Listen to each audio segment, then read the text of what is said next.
Opa. Bom, já deu pra entender, né? Pessoal, o grande episódio de hoje será nos Açores. Então vamos lá.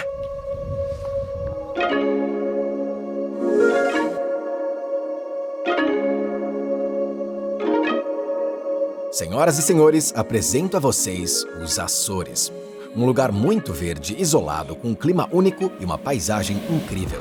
E agora para responder uma pergunta que provavelmente está na cabeça de muitas pessoas. Onde está localizado tudo isso? Às vezes a gente usa o termo fim do mundo para nos referirmos a locais geográficos particularmente remotos pra caramba. Bom, os Açores se enquadram muito bem nessa expressão, porque aqui, de um lado, tem 1.500 quilômetros até o continente, que é a Europa. E do outro lado, 2.500 quilômetros até o Canadá. E isso é tudo, o resto é oceano. Encontrar os Açores no mapa não é fácil. Em primeiro lugar, fica bem no meio do Oceano Atlântico. Em segundo lugar, é um arquipélago muito pequeno, aproximadamente do tamanho de Luxemburgo. São 9 ilhas bem distantes do resto do mundo. Mas na verdade, os Açores não são as ilhas mais remotas do mundo não, viu? As ilhas mais remotas do mundo são as do arquipélago de Tristão da Cunha, a 2.800 quilômetros da África do Sul e 3.300 da América do Sul. A única diferença é que Tristão da Cunha abriga cerca de 250 pessoas, em comparação com 250 mil nos Açores. A ilha tem infraestrutura e o turismo cresce a cada ano. Mas antes de analisarmos as ilhas, aqui vai um pouquinho de história para vocês. Antes da chegada dos primeiros europeus, as ilhas eram completamente desabitadas. Mas aí em 1400 e sei lá ninguém sabe ao certo, os portugueses chegaram e começaram a colonizar as ilhas. Vasco da Gama, que descobriu o caminho marítimo para a Índia, e Cristóvão Colombo, que achou ter descoberto o caminho marítimo para a Índia, mas na verdade descobriu, cê sabe o quê, deixaram suas marcas nos Açores. Os Açores tornaram-se uma região autônoma de Portugal em 1976. Eles falam português, pagam em euros, mas são um pouco diferentes do Portugal continental. A cultura, dialeto, a cozinha e as tradições são ligeiramente diferentes, pois essas ilhas remotas não foram povoadas imediatamente, mas ao longo de vários séculos. Uma das maiores diferenças entre eles é o clima. Eu vim aqui para os Açores no inverno. E, por um lado, isso não é muito lógico, né? Porque no verão seria bem mais quente, não haveria tanto vento, teria bem mais sol, ou seja, no verão tem muito mais lugar onde você pode ir. Estaria quente, sem vento, com sol em tudo quanto é lugar. E nesse sentido, os Açores são um lugar único, viu? Porque nós estamos agora na latitude 38, que é bastante ao norte, mas tá fazendo 15 graus positivos. Pra se ter uma ideia, a latitude 38 passa por cidades como Atenas e Seul, além dos Açores. Atenas pode ser bastante fria, chegando a nevar.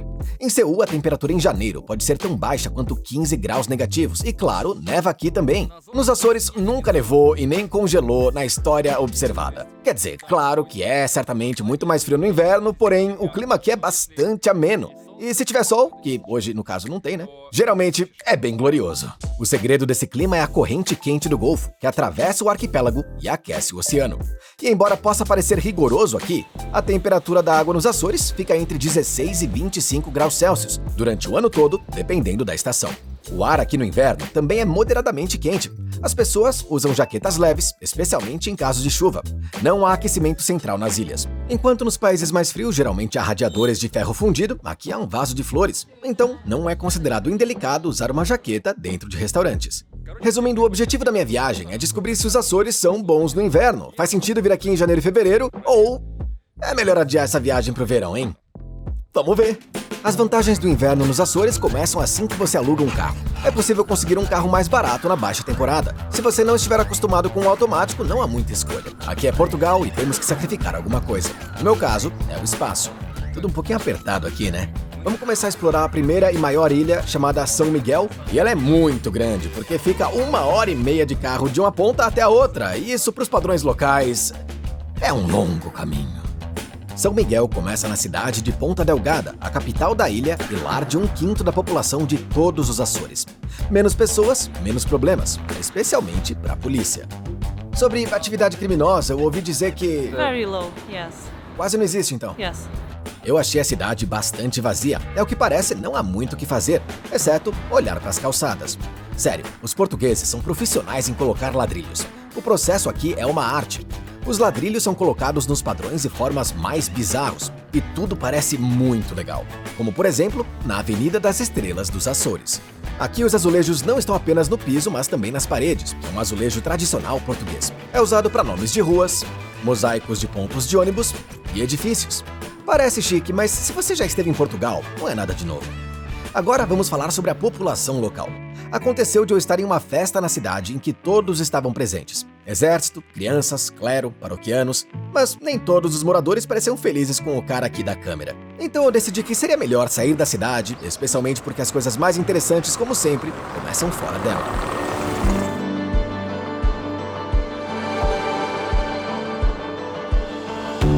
Algumas das estradas aqui parecem até parques, mas são estradas públicas. Essa ilha é um grande parque. O nome não oficial de São Miguel é Ilha Verde. E olhando para essa paisagem, eu acho que é bastante óbvio o motivo desse nome.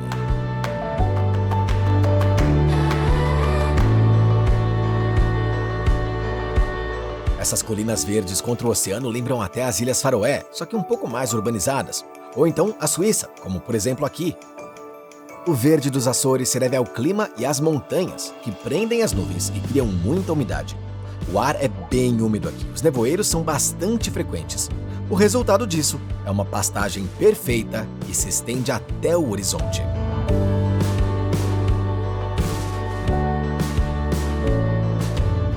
Como é sempre quente nas ilhas, as vacas vivem nesses campos o tempo todo.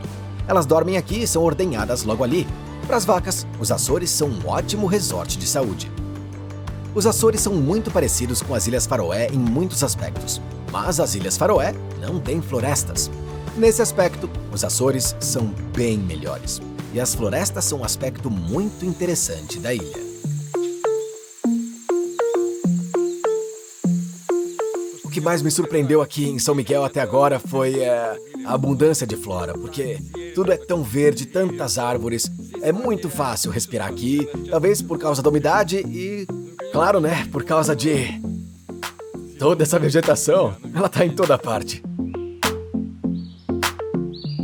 Antes da chegada dos humanos, quase todas as ilhas eram arborizadas, mas a maioria foi desmatada e novas árvores foram trazidas do continente. No entanto, os Açores ainda mantêm resquícios da floresta relíquia que existia aqui centenas de anos antes da chegada dos humanos, e é protegida como uma área relíquia da Reserva da Biosfera da União Europeia.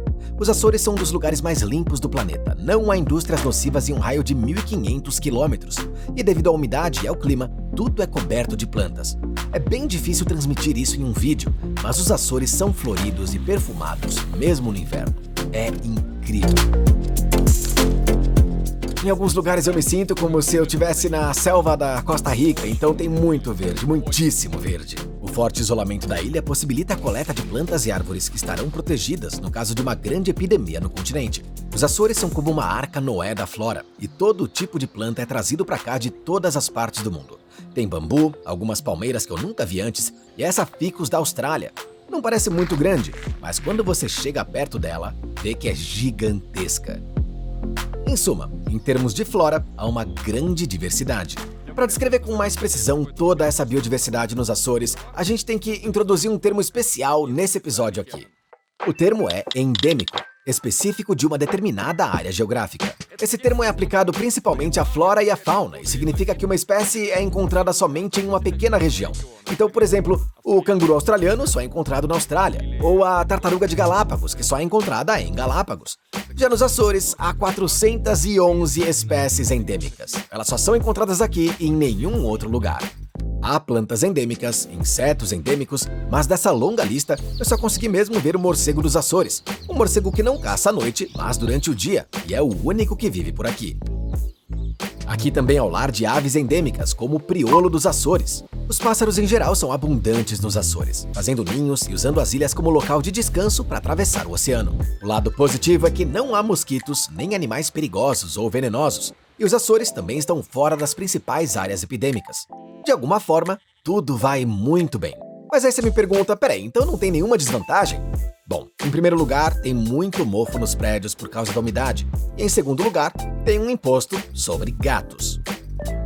Os gatos, além de serem super fofos e terem mais curtidas no Instagram do que eu, são considerados animais invasores bem perigosos.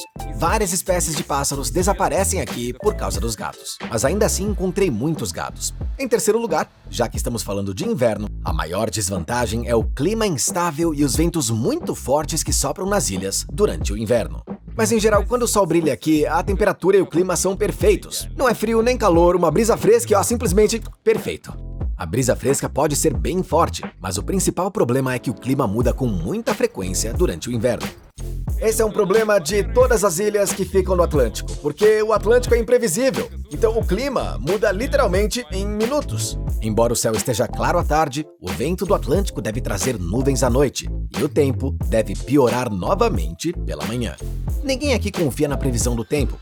Todos usam um aplicativo especial que mostra o tempo em tempo real em diferentes partes da ilha. Você vê, por exemplo, que o tempo está bom em Ponta Delgada, e aí você vai pra lá.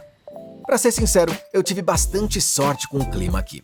Então peguei o carro e fui pro centro da ilha para mostrar pra você o que há para ver em São Miguel. Há algumas décadas não tinha absolutamente nada para fazer nos Açores, tirando a agricultura e caça às baleias. Você podia morrer de tédio. Mas aí algumas coisas interessantes aconteceram. Em primeiro lugar, cabos de fibra ótica foram instalados em todo o arquipélago, então entre a Europa e a América. Mesmo no fim do mundo, com a internet, tudo ficou mais divertido. Em seguida, Portugal começou a investir no desenvolvimento da infraestrutura do arquipélago. Construíram estradas, companhias aéreas de baixo custo, e as pessoas vieram. O turismo nos Açores está em alta. No verão há muitas pessoas, nem tantas no inverno. As autoridades portuguesas levaram muito a sério o desenvolvimento das ilhas. Construíram ruas e rodovias que fazem das ilhas um sucesso. É fácil se locomover e dá para ver que eles estão cuidando da infraestrutura. Em geral, os planos para transformar os Açores em um destino turístico existem há muito tempo. Mas, para ser sincero, não deram muito certo não. Um exemplo disso é um marco local popular que surgiu por força das circunstâncias. Trata-se do abandonado Monte Palace Hotel, que foi inaugurado em 89 e fechado em 90. Tudo isso devido ao baixo número de turistas. Antigamente era um hotel 5 estrelas muito chique com 88 quartos, 2 restaurantes e uma boate. Agora, o hotel está completamente abandonado, mas está aberto aos turistas, embora a entrada esteja trancada e possa ser perigoso lá dentro. As pessoas vêm aqui principalmente pelas vistas magníficas dos quartos. Claro que a vista desses quartos pode ser incrível, mas é uma pena que não tenha visitantes, né? A propósito, eu encontrei algumas informações na internet de que alguns investidores chineses decidiram comprar esse hotel porque o fluxo de turistas está aumentando a cada ano. E talvez, quem sabe, em alguns anos, esse hotel seja aberto novamente. A propósito, do hotel é possível ver talvez a principal atração da ilha, o Lago Sete Cidades, localizado na cratera de um enorme estratovulcão. Dá para ver a intensidade do vento agora pela velocidade das nuvens sobre esse vale. Para mim, honestamente, foi difícil colocar o drone no ar. Nessa área há várias caldeiras vulcânicas antigas com lagos muito bonitos. Tudo é visível do ar, mas para ver tudo isso com seus próprios olhos, é preciso subir até um ponto chamado Miradouro da Grota do Inferno.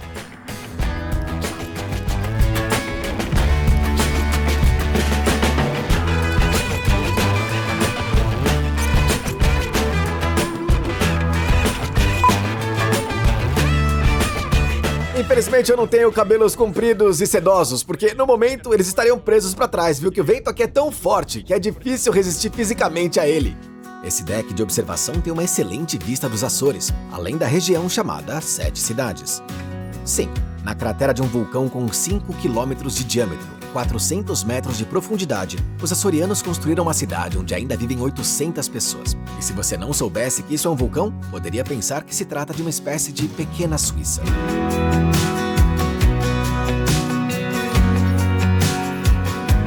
Como se pode ver, os habitantes das ilhas aprenderam a tirar proveito de sua proximidade com os vulcões. Por um lado, a energia geotérmica está começando a se desenvolver por aqui.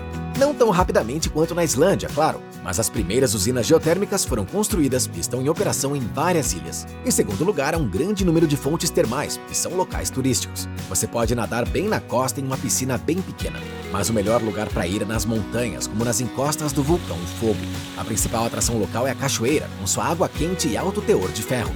Há apenas 3 piscinas pequenas, mas tudo isso em um local muito pitoresco e com muita vegetação ao redor, o que torna o local bastante fresco. E o melhor de tudo é que a entrada custa apenas 5 euros. E esse truque é ideal pro inverno aqui nos Açores, porque agora tá 17 graus, então tá um pouquinho frio, e aí entrar nessas fontes termais é realmente como uma explosão.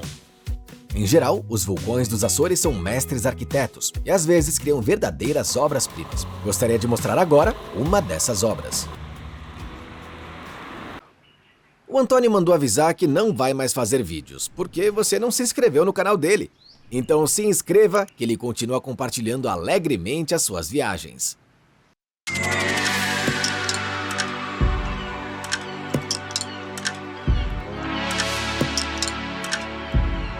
Esse lugar está localizado próximo à cidade de Vila Franca do Campo, a 500 metros da costa, e é bem comum.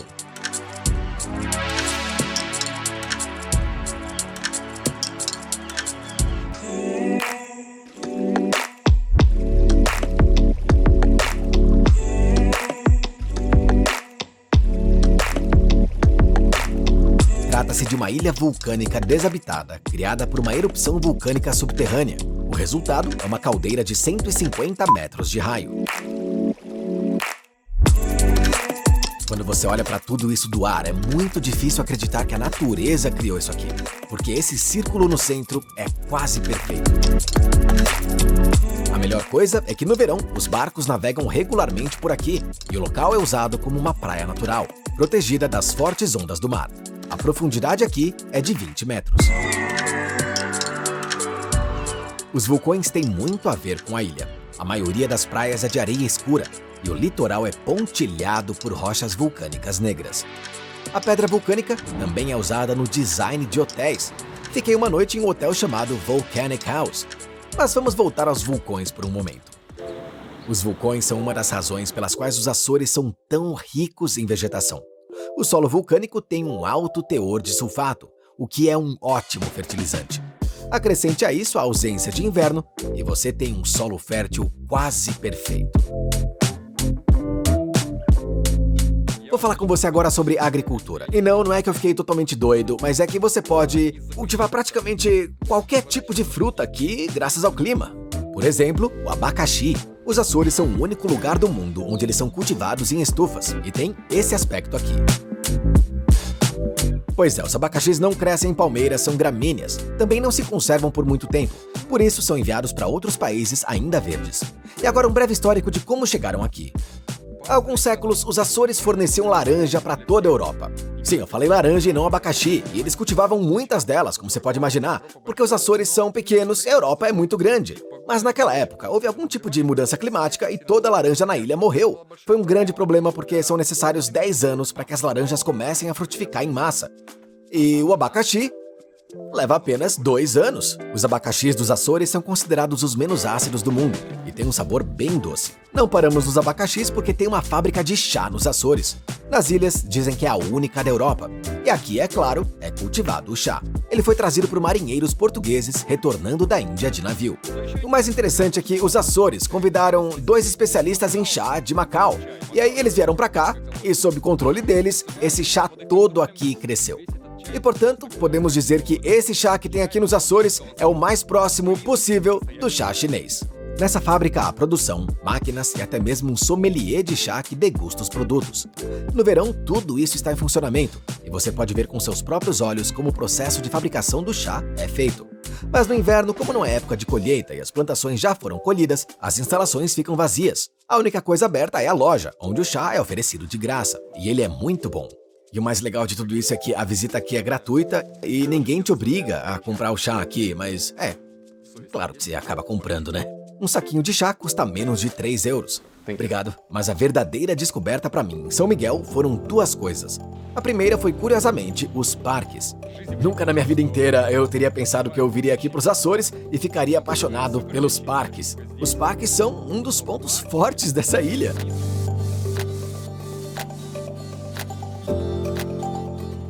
Deve ser muito estranho vir pra ilha por causa dos parques, mas eles são realmente muito bons aqui, de fato, viu? Na verdade, há muitos deles aqui, mas vou mostrar apenas um. É o mais legal que eu já vi. Esse parque se chama Terra Nostra.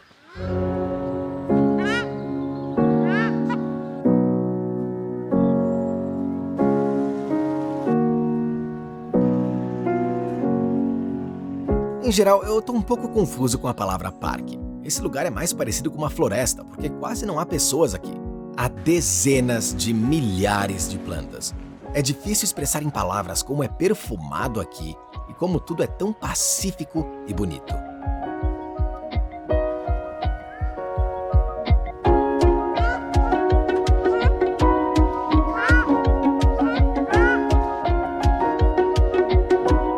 No parque há uma famosa piscina térmica construída há mais de 200 anos. Você pode se banhar nela de forma natural.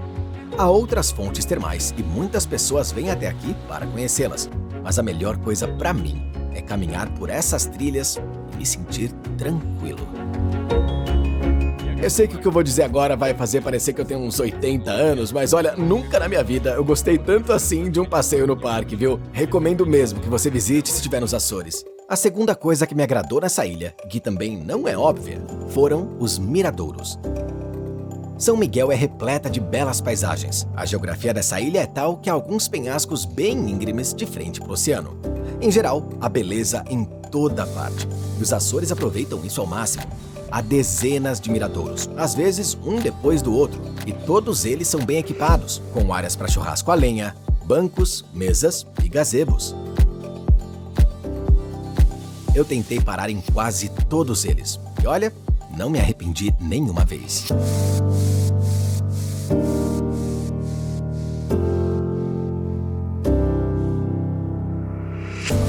O interessante é que a ilha acabou muito rapidamente. Cheguei ao ponto mais oriental de São Miguel, o vilarejo de Nordeste, onde está localizado o farol mais externo da ilha. Mais adiante, só o oceano e em algum lugar lá na frente, a Europa. Eu levei menos de um tanque de gasolina para dar a volta na ilha toda. Em geral, a característica distintiva de São Miguel é que ela meio que reúne a paleta geral do arquipélago inteiro. E muitas pessoas acabam indo só para essa ilha. E olha, 3 dias foram suficientes para que eu pudesse ver tudo meio que rapidamente, né? E eu fiz isso para poder ter tempo de ver as outras ilhas também, e claro, para mostrar tudo para vocês. Então, vamos lá!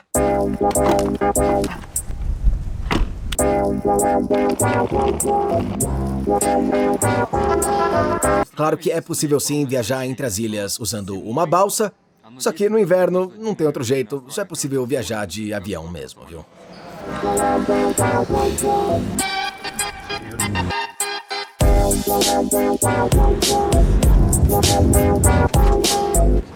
Eu esqueci de falar que aqui os aviões funcionam mais ou menos que nem ônibus de viagem. Alguns descem, outros entram e continuamos voando.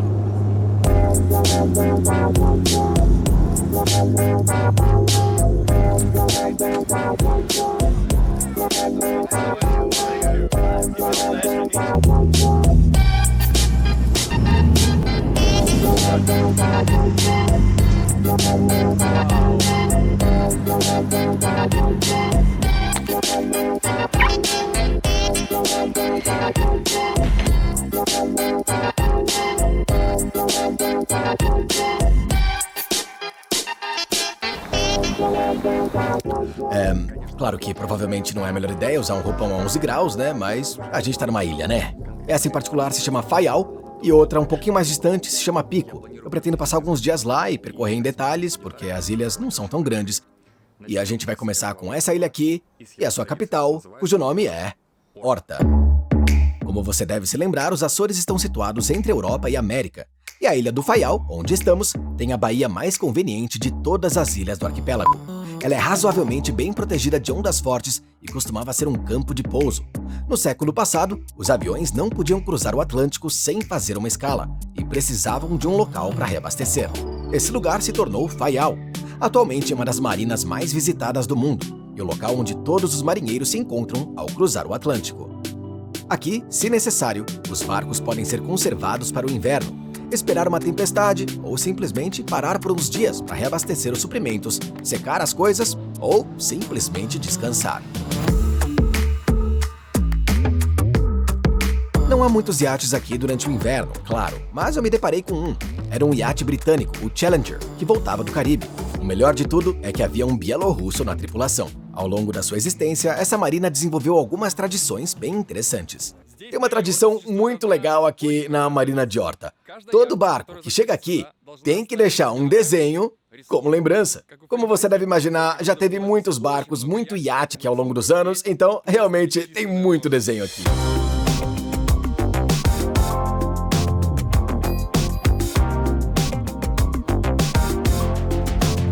Há pelo menos 10 mil desenhos aqui. Estão por toda parte, nas paredes, no asfalto e até nos bancos. Todo o espaço disponível está coberto de desenhos. Levaria dias para ver todos eles.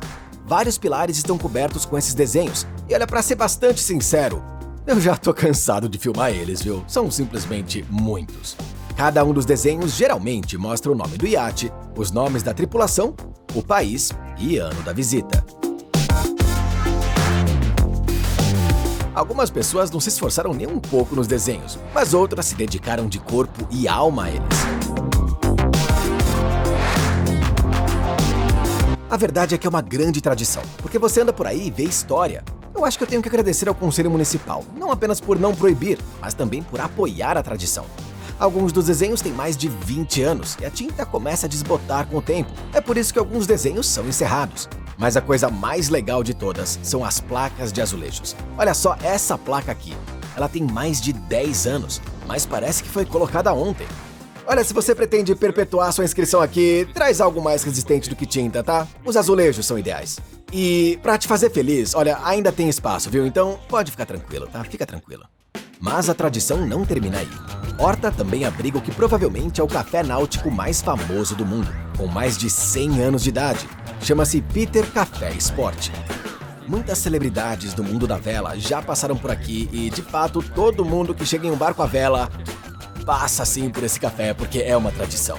O Café Sport é bem pequeno, mas é o tipo de estabelecimento em que você passa os primeiros 15 minutos observando todos os artefatos e relíquias que foram coletados aqui ao longo do seu 1 século de história.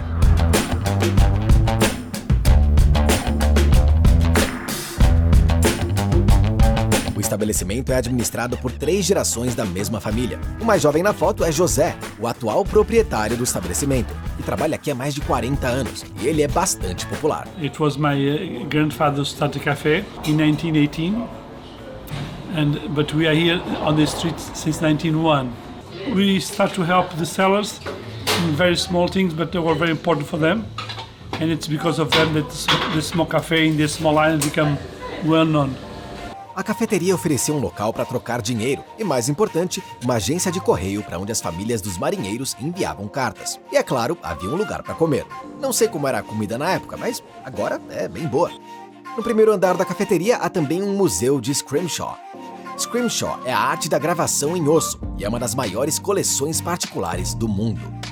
Cada um desses desenhos é uma gravura delicada que depois é preenchida com tinta. O processo de criação de um Scrimshaw leva semanas, às vezes meses, mas o resultado é uma obra-prima, especialmente no caso de retratos. Esse é o José, esse é o Jacques Cousteau, e esse retrato tem mais de 100 anos de idade. Todos esses desenhos foram feitos com dentes de cachalote, e como a caça ao cachalote foi proibida faz tempo, essa coleção provavelmente não será ampliada. Mas sem dúvida vale a pena visitar o museu, assim como, é claro, o Peter Café Sport. Eu esqueci de contar pra vocês que ontem eu aluguei um Fiat Panda por 55 ou 60 euros e a principal característica desse carro aqui é o suporte pra celular, olha só. Primeira vez que eu vejo isso aqui. Normalmente eu carrego comigo, mas aqui ele tá imediatamente integrado no carro, né? É super prático isso, viu? Eu provavelmente deveria falar sobre as belezas da ilha de Faial, mas ela é tão pequena que eu não tive nem tempo de ver nada enquanto dirigia até o centro da ilha. Uma grande vantagem do inverno nos Açores é imediatamente perceptível aqui. Estacionamentos em locais turísticos completamente vazios. Uma vantagem muito bem-vinda, viu? Cheguei ao ponto mais alto da ilha, a mais de 1000 metros acima do nível do mar. E como os Açores são uma ilha vulcânica, acho que você consegue adivinhar o que haverá no topo dessa ilha.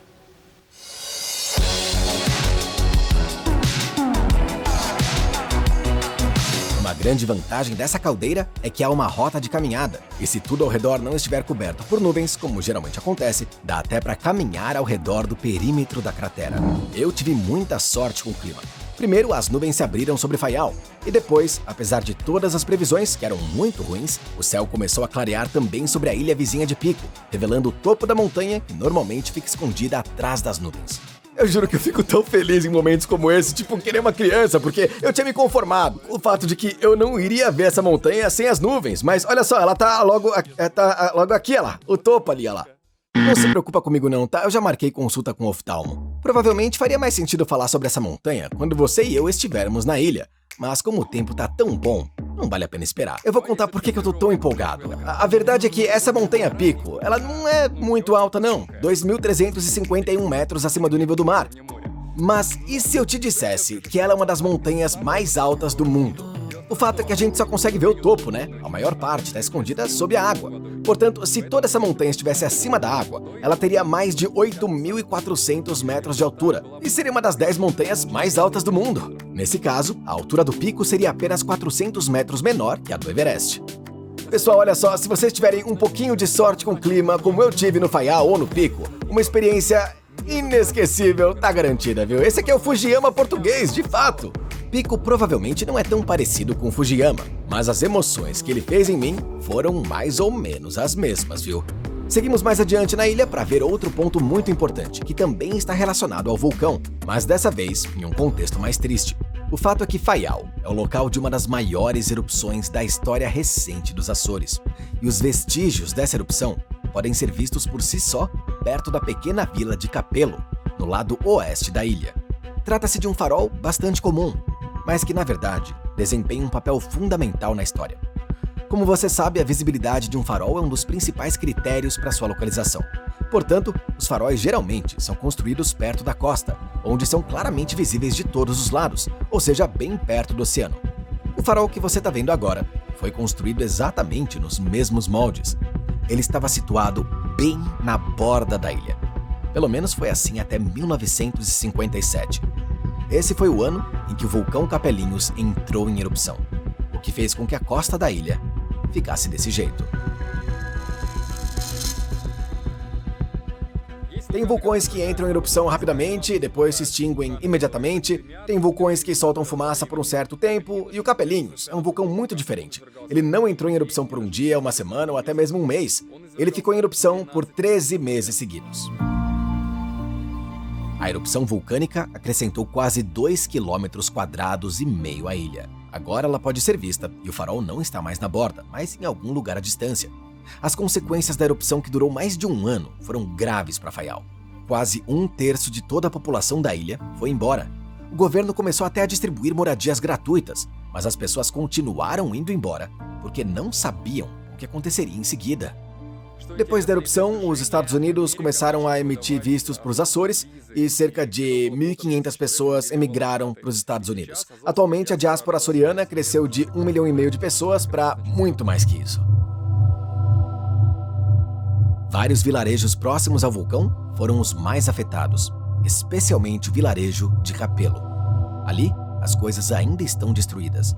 Foi bem difícil encontrar testemunhas da tragédia, pois já se passaram mais de 60 anos, mas eu encontrei nessa cafeteria, em uma das paredes, onde está pendurada uma fotografia com o farol e o Capelinhos em erupção ao fundo. O nome dele é Thomas. Ele disse que a erupção foi precedida por uma série de terremotos que duraram uma semana inteira. As pessoas ficaram muito assustadas. Algumas fugiram para vilarejos vizinhos, mas outras, como você se lembra, emigraram até mesmo para os Estados Unidos. I was born in United States. Ah, é mesmo? E depois voltou para cá? Yes, my father don't like to stay there, and I come back. I've been three times in America, but I always live here.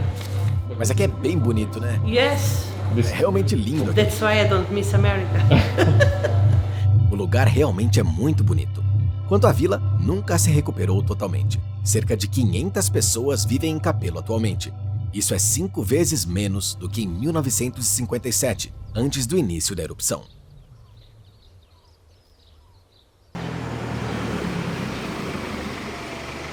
Faial é muito pequena. Leva-se de 30 a 40 minutos para chegar em qualquer lugar da ilha, mas os habitantes estão acostumados com o tamanho e consideram isso uma grande vantagem. Big island, big problem. Small island, small problem. No? Yeah.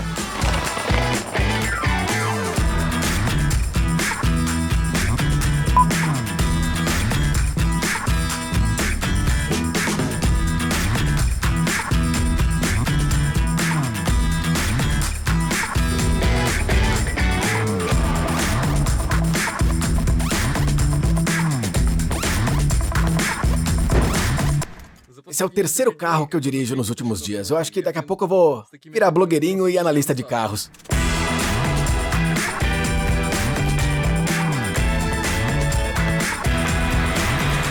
Agora, vamos dar uma olhada na Ilha do Pico. Desde o início, o Pico não é exatamente uma paisagem inspiradora. Em alguns lugares, a ilha parece até o apocalipse. Na costa, há árvores sinistras, como as que eu só vi no jogo Stalker, além de pilhas de rochas vulcânicas negras. Em suma, parece bastante sombrio à primeira vista, mas o Pico acabou sendo muito interessante. Sim, tem bastante pedra preta sombria compondo a ilha aqui, mas os habitantes aprenderam a construir casas com ela. E essa combinação de preto com vermelho é bastante elegante, hein? Que tal isso aqui, olha só? Book Crossing em uma vila portuguesa com só 50 casas, mais ou menos.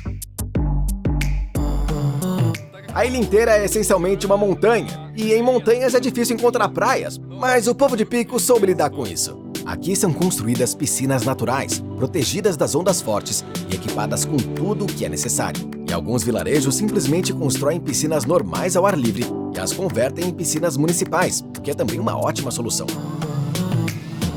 Pico é uma ilha vulcânica e deveria ser tudo cinza e negro, mas os habitantes de Pico cultivam frutas na ilha.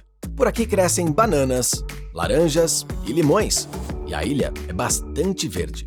No entanto, o cultivo mais importante em Pico é o de uvas. As vinhas daqui não são fáceis e são protegidas pela Unesco. Quando os primeiros colonizadores chegaram à ilha, tudo o que encontraram foi uma montanha de rochas e um clima adequado para o cultivo de uvas. Então, começaram a trabalhar e a construir verdadeiros labirintos com esses blocos de basalto. O resultado foi o seguinte. Tudo isso foi feito para proteger as uvas do vento forte e para dar mais calor, porque as pedras são pretas e elas aquecem bem ao sol. E aí, como resultado, as uvas têm sido cultivadas aqui desde o final do século XV. E continuam crescendo até hoje por aqui.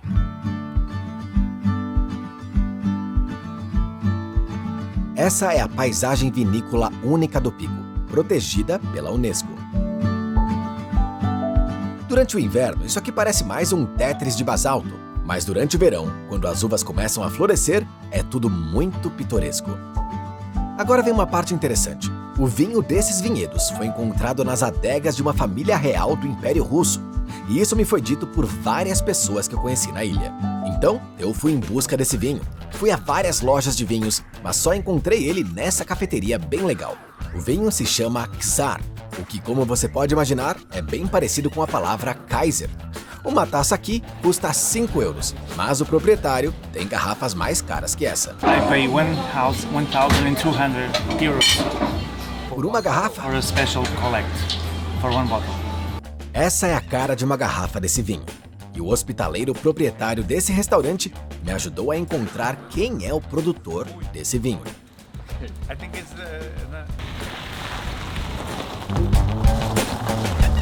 Ele se chama Fortunato Garcia, e essa é sua pequena bodega, onde receitas antigas são usadas para produzir um vinho que foi comprado pelo Vaticano e pelos czares russos. Out of these 34,000 liters that were exported in 20 years, St. Petersburg, which means the Tsars, bought 24,250 liters of our Passada wine.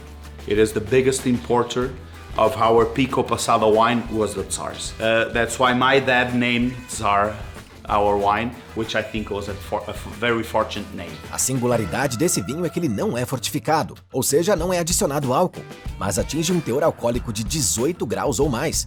De acordo com Fortunato, esse é o único vinho do mundo a atingir esse teor alcoólico por meio de fermentação natural. Mas está claro que cultivar esse tipo de vinho não é um processo fácil. Not every year we have wine. Por quê? Because of the weather conditions. So if the weather doesn't help, if we don't have enough sugars in the grapes, then we do not have Czar.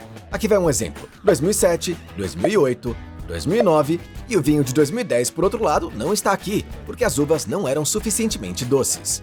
Mas ainda houve alguns bons anos, como 2009. Foi nesse ano que o vinho atingiu incríveis 20 graus. É o mesmo vinho sobre o qual o proprietário do restaurante falou pra gente. Restam apenas 6 garrafas dessa aqui. Mas talvez existam mais em coleções particulares, enfim. Uma garrafa como essa custa hoje 1.500 euros. Okay, only 75 of these were made or produced. Only 75 Garrafas. bottles. And that's why I only sold 1 bottle per person. So whoever wanted to buy more than 1 bottle, I always said no. Eu fui apresentado com um vinho que ainda não está à venda. Ele é de 2013, mas de acordo com Fortunato, é o melhor vinho dos últimos 20 anos. O pessoal sabe o que é isso aqui? São 80 euros dentro de uma taça. Talvez até mais. Eu adoraria falar um pouco sobre o buquê desse vinho, mas infelizmente eu não posso. O engraçado é que eu tenho um grande número de amigos que entendem muito de vinho. E eu, infelizmente, não conheço nada disso aqui não, viu? O que me importa mesmo é que o gosto seja bom e seja delicioso. Você pode até dizer, ok, amigão, vulcão, vinho, rocha, já entendi. Nas outras ilhas também tem tudo isso, tá? As paisagens aqui se assemelham a de outras ilhas do Oceano Atlântico, todos esses campos de lava, rochas vulcânicas, mas o Pico é um pouquinho melhor que as outras. E em que sentido? Agora você vai ver o porquê. O Pico, ao contrário de outras ilhas, revelou-se muito verde, com paisagens bonitas e coloridas, algo que eu não esperava. Olha, é ótimo você poder voar para uma ilha, pegar um carro, explorar ela de cima a baixo. Quase não tem trânsito nenhum nas estradas, ao contrário de Bali, por exemplo. E é bem fácil se locomover aqui. Tem bastante espaço, lugares interessantes, ótimas pessoas, quer dizer... O que mais você pode pedir? A população dessa ilha é quase a mesma de Faial, mas Pico é 3 vezes maior, o que significa que quase não há turistas aqui no inverno. E eu simplesmente estava descansando enquanto dirigia.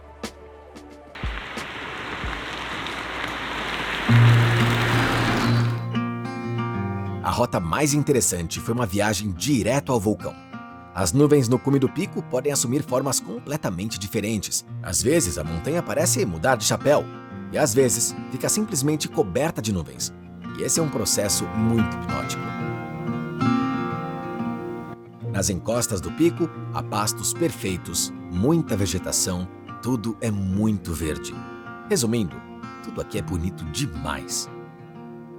Olha, os Açores realmente surpreendem, viu? Quer dizer, olha só isso aqui, é uma paisagem da Nova Zelândia, bem no meio do Atlântico. Que loucura!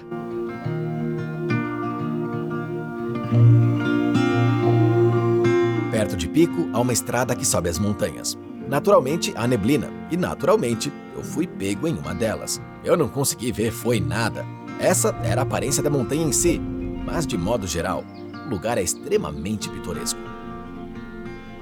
E a melhor coisa é que você pode caminhar até o oceano a qualquer momento, quando o tempo geralmente está bom e não há neblina, e simplesmente ficar perto da água. E se tiver sorte, assistir a um pôr do sol nos Açores. Nessa viagem eu realmente resetei o sistema, foi como consultar um terapeuta. Em geral, gostei muito da Ilha de Pico no inverno.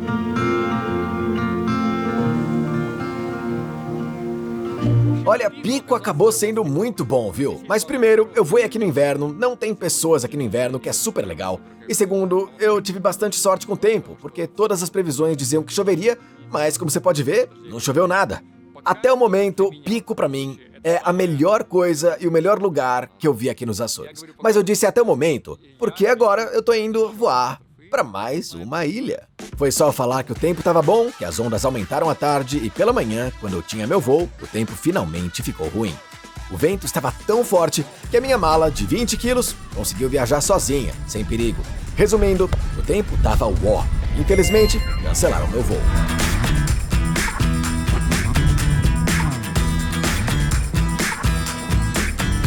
Isso é comum no inverno dos Açores, e a companhia aérea estava preparada. Trocaram minhas passagens, conseguiram um hotel para mim, e na manhã seguinte, embarquei em uma balsa para Faial, e de lá, voei para o meu destino final.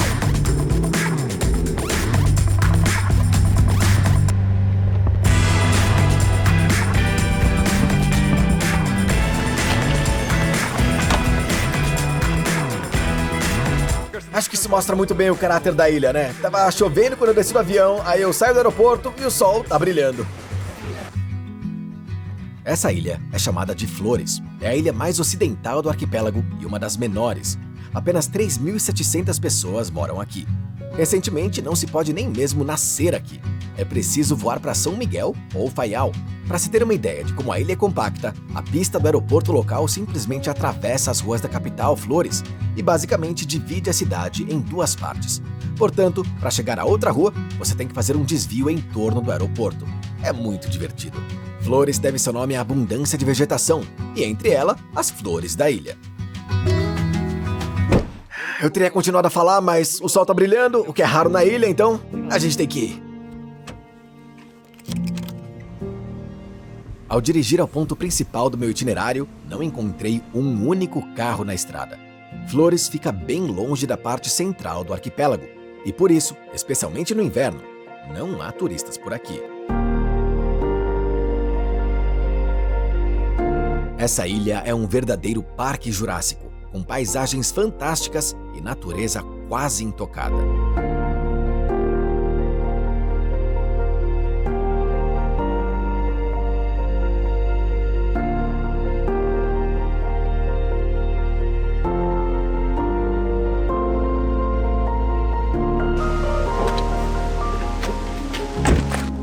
Há uma atração mais importante em Flores, a qual fui logo pela manhã. Essa é a Cachoeira Poço Ribeira do Ferreiro. Um caminho estreito de pedras leva às cachoeiras. Não sei quem o construiu e nem quando, mas esse caminho que atravessa a densa floresta dos Açores parece saído de um conto de fadas.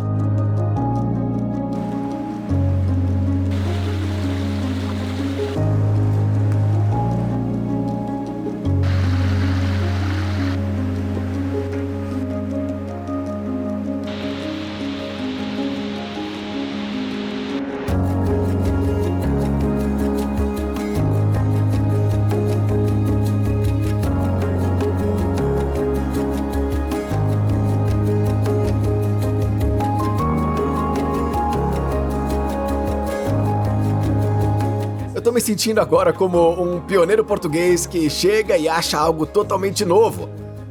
É uma espécie de Pandora. Sinceramente, não tem ninguém aqui. Tem eu e um zelador aqui. Ninguém mais. Só natureza. Cachoeiras, um lago. Simplesmente, que demais.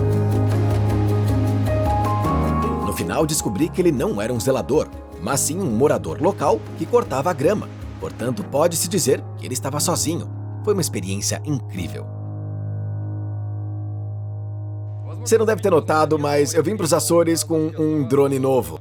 Esse aqui é um drone de corrida e ele consegue atingir 150 km por hora em menos de 2 segundos. Ele é incrivelmente difícil de pilotar. Tô aprendendo já faz 3 meses, só agora eu tô começando a pegar o jeito. E olha, é bastante assustador voar com ele, mas todo mundo sabe que o sonho de qualquer pessoa envolvida com drones é conseguir subir com tudo e aí descer com tudo. E olha, as cachoeiras são o melhor lugar para fazer isso.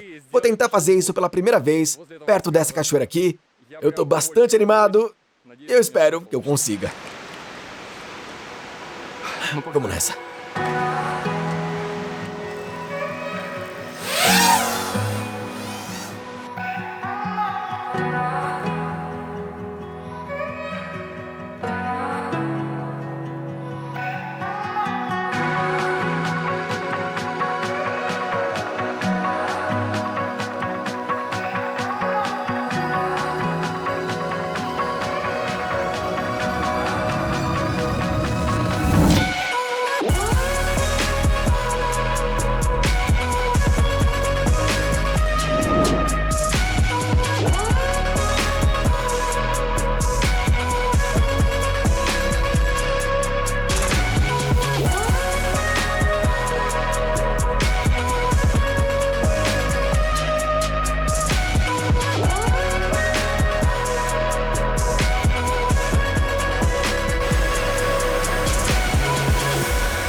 Não sei se dá pra ver, mas tô tremendo todo. É irreal, assustador, mas eu acho que eu consegui alguma coisa.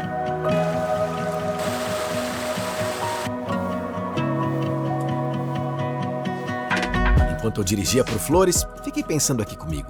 Se aqui é lindo assim no inverno, como será que é isso aqui no verão, hein?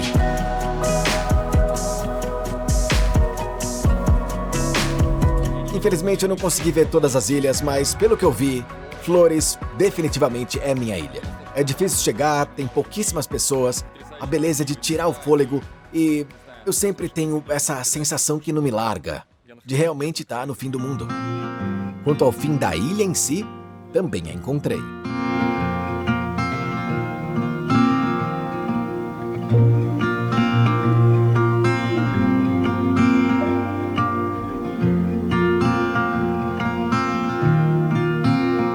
Eu visitei 4 das 9 ilhas do arquipélago em 9 dias. O plano era visitar 5, mas devido ao clima, tive que mudar um pouco os meus planos, o que em princípio não me arrependi. Pelo menos, agora eu tenho uma desculpa para voltar algum dia. A vegetação nos Açores realmente é linda, né?